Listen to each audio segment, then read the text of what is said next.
Well, Amy Footman is head teacher of Stanley Grove Primary Academy in Manchester, where pupils in years 4, 5 and 6 are taught mindfulness. Good morning. Morning. So that means children as young as, what, 8? Yeah. Up to 11? Yeah, and we teach it as a whole class, as just part of our PSHE curriculum. Why do they need to learn it so young? I think studies have shown that the onset of mental health problems is now peaking at age 11.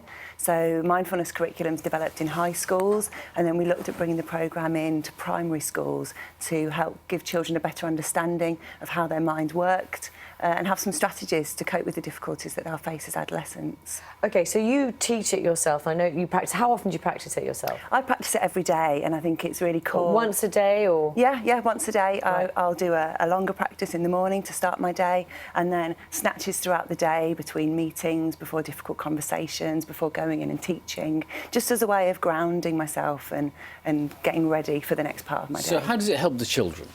The children report themselves that they use it to calm themselves down. They use it when they're dealing with difficulty. So they'll talk about squabbles and falling outs at home. They talk about using it before tests. One girl talked about getting over her fear of swimming lessons by using mindfulness practices. And what sort of things are you teaching them?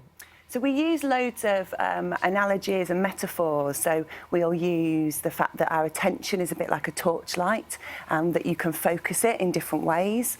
We look at the snow globe, and we talk about the fact that our mind can get really busy.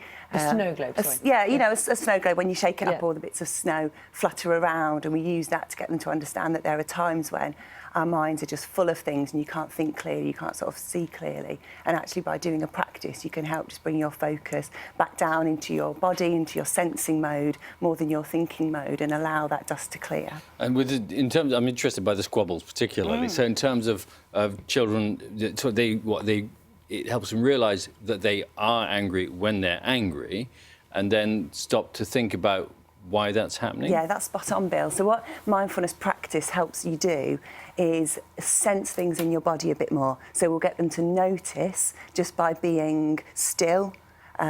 Things like, oh, I'm clenching my jaw. You might know that when you're stressed, your shoulders rise or something. And for different people, there are different triggers. So just by noticing those in yourself, it allows you then to have a sort of a choice. So rather than choosing to react impulsively, you get to choose to respond perhaps in a different way. Do you think, particularly at the moment, because we talk here on Breakfast a lot about, you know, technology for younger children and sort of so much going on, do you think it's particularly useful where they are growing, in the kind of space they're growing up at the moment? Yeah, definitely. All of the technology and stuff means children spend a lot of their time up in their heads now, or in front of screens, and mindfulness gives them a chance to step away from that and spend a bit of time in their bodies more than in their heads. Do you notice it does affect their behaviour, improve their behaviour? I mean, overall in school, have you noticed? Yeah, so we've had research studies conducted in our school and found that actually the children's attention and concentration improves, but also those anecdotal things teachers will talk about,